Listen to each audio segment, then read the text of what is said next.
প্ৰথমে আপোনাক আজিৰ দিনটোত শুভেচ্ছা জ্ঞাপন কৰিছোঁ। ধন্যবাদ।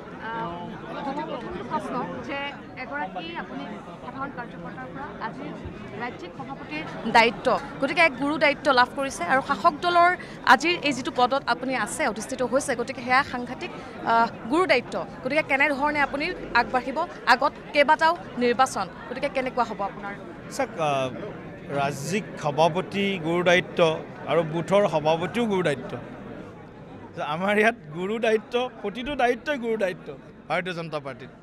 গতিকে তথাপিও যিহেতু ৰাষ্ট্ৰীয় নেতৃত্ব, ৰাজ্যিক নেতৃত্বই আনুষ্ঠানিকভাৱে আজি আমাক এই দায়িত্ব অৰ্পণ কৰিলে, সেইকাৰণে আমি সদায় কওঁ বিজেপিত পদ নহয়, পদবী নহয়, বিজেপিত দায়িত্ব। গতিকে এই দায়িত্বটো মই সকলোকে লগত লৈ এই দায়িত্বটো নিৰ্বাহ কৰাৰ কাৰণে মই চেষ্টা কৰিম। আৰু যি ধৰণৰ ভাৰতীয় জনতা পাৰ্টি NDAৰ বিগত সময়ৰ যিমান সফলতা আছে, যিমান আমাৰ ছাকচেছ ষ্টৰী আছে, এই ছাকচেছ ষ্টৰীসমূহ আমি ৰাইজৰ মাজলৈ লৈ গৈছোঁ ইতিমধ্যে, আৰু শক্তিশালীভাৱে লৈ যাম। 26ত বিধানসভা নিৰ্বাচন, 25ৰ শেষত বা 25ৰ অক্টোবৰ নৱেম্বৰত হয়তো BTC নিৰ্বাচন হ'ব। তাৰ আগত আমাৰ বিভিন্ন আমাৰ যি উন্নয়ন পৰিষদ আছে, কাউন্সিল আছে, ডেভেলপমেণ্ট কাউন্সিল আছে, তাৰ নিৰ্বাচন হ'ব। আৰু বিহুৰ আগত বা বিহুৰ পিছতেই আমাৰ পঞ্চায়ত নিৰ্বাচন হ'ব। গতিকে পঞ্চায়তৰ পৰা বিধানসভা নিৰ্বাচনলৈকে আমি আমাৰ কাৰ্যকৰ্তাসকলে যি জান লগাই আমি আমাৰ ৰাইজৰ আশীৰ্বাদ ল'বৰ কাৰণে চেষ্টা কৰিম। আৰু ইতিমধ্যেই মুখ্যমন্ত্ৰী ডক্টৰ হিমন্ত বিশ্ব শৰ্মা ডাঙৰীয়াই কৈছে, আমাক টাৰ্গেট বান্ধি দিছে, সকলো বিধায়কক, সকলো আমাৰ সাংসদক টাৰ্গেট দিছে। আৰু আমি আমাৰ দলৰ যি বিষয়ববীয়া আছে, দলৰ যি তামাম কাৰ্যকৰ্তা আছে, তৃণমূল পৰ্যায়ৰ বুথ সমিতিৰ পৰা আৰম্ভ কৰি একেবাৰে ৰাজ্যিক সমিতিলৈকে বা ৰাষ্ট্ৰীয় সমিতিলৈকে আমি সকলোৱে এক পৰিয়ালৰ সদস্য হিচাপে, যেনেকুৱাকৈ এটা পৰিয়ালৰ সমান লক্ষ্য আৰু সমান আকাংক্ষা থাকে, পৰিয়ালটোৰ শ্ৰীবৃদ্ধিত প্ৰতিজন পৰিয়ালৰ যেনেকৈ গুৰুত্বপূৰ্ণ ভূমিকা থাকে, তো ইয়াত জ্যেষ্ঠ, কনিষ্ঠ, নবীন, প্ৰবীণ, অভিজ্ঞ সকলোকে,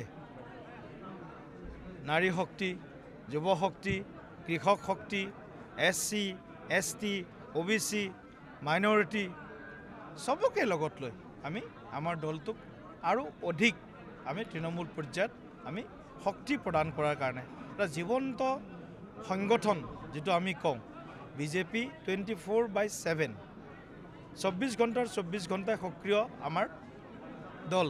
গতিকে এটা জীৱন্ত সংগঠন ভাৰতবৰ্ষত এনেকুৱা ৰাজনৈতিক দল, জীৱন্ত সংগঠন, ৰাজনৈতিক দল হয়তো বিচাৰি নাপাব।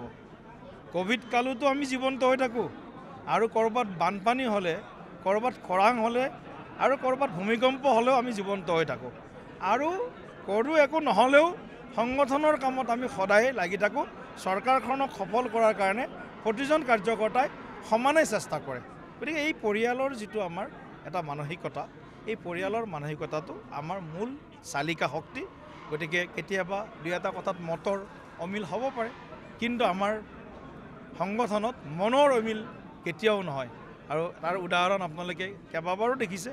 যোৱাকালি ৰাজ্যিক সভাপতি নিৰ্বাচনৰ ক্ষেত্ৰতেই হওক, হয়তো কোনোবাই নমিনেশ্যন দিব বিচাৰিছিল বা দিছিলোঁ, কিন্তু সংগঠনৰ নীতিত, সংগঠনৰ নিয়ম অনুসৰি তেওঁলোকৰ লগত খুব কনচেনচাছভাৱে একদম খুব আলোচনা হৈছে, আৰু কনচেনচাছ হৈছে যে এজনে কেণ্ডিডেট হ'ব, এজনেই নমিনেশ্যন দিব, আৰু সকলোৱে তাক সমৰ্থন কৰিছে।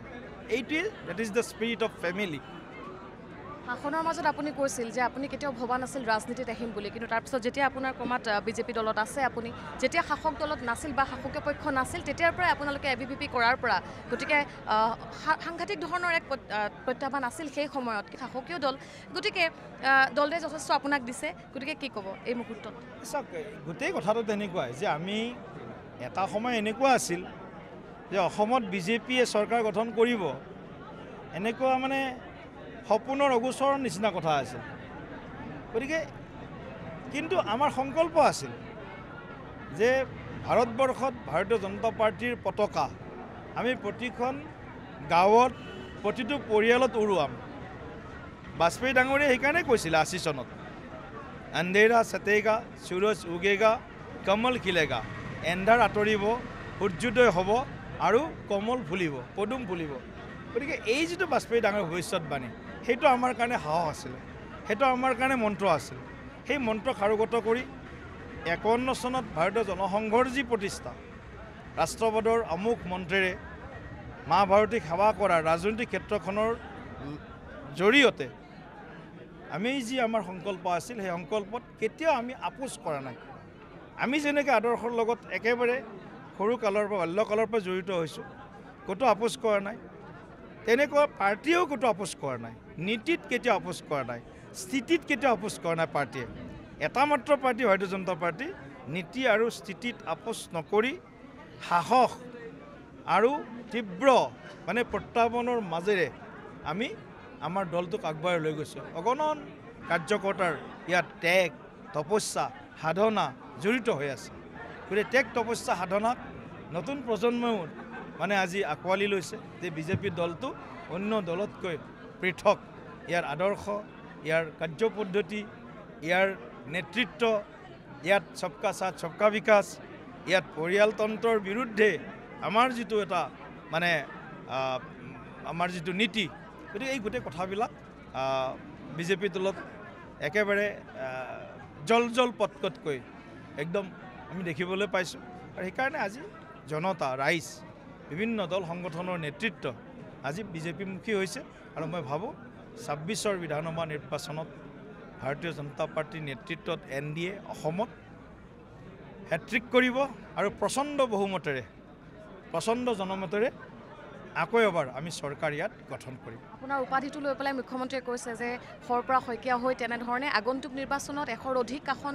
দখলৰ বাবে আগবাঢ়িব নেকি গতিকে কেনেকুৱা হ'ব যিটো দায়িত্ব আজি আপুনি নিৰ্বাচনৰ আগে আগে লাভ কৰিছে কেনেকুৱা হ'ব চাওক শইকীয়া যদি 100ৰ ওপৰত মুখ্যমন্ত্ৰীয়ে কোৱা কথাটো নিশ্চয় মানে কাৰ্যতঃ বাস্তৱতত ৰূপায়ণ কৰাৰ কাৰণে আমাৰ কাৰ্যকৰ্তাই জীৱন মৰণ পণ কৰি হ'লেও এই শইকীয়া উপাধিটোক মানে তাৰ যিটো ভাৱাৰ্থ বা তাৰ যিটো ইয়াৰ যিটো মহত্বৰ কথা কৈছে মুখ্যমন্ত্ৰী ডাঙৰীয়াই সেই মহত্বটোক বাস্তৱায়িত কৰাৰ কাৰণে সকলোৱে কাম কৰিব বিজেপিত বিচাৰিলে একো নাপায় কিন্তু নিবিচাৰিলে সকলো হয় বুলি এটা কথা চলি আহিছে এই দিশটো ইয়াতো নিশ্চিত কথা বিচাৰিলে আৰু নিবিচাৰিলে বহুত বেছি পাৰ্থক্য নাই কিন্তু কেতিয়াবা কি হয় বহুত বিচাৰি থাকিলে তেতিয়া নোপোৱাৰ সম্ভাৱনা আমি বহুত দেখা পাইছোঁ বা নোপোৱা ঘটনাবিলাকে দেখিবলৈ পাইছোঁ কমকৈ বিচাৰিলে বেছিকৈ পায় এইটো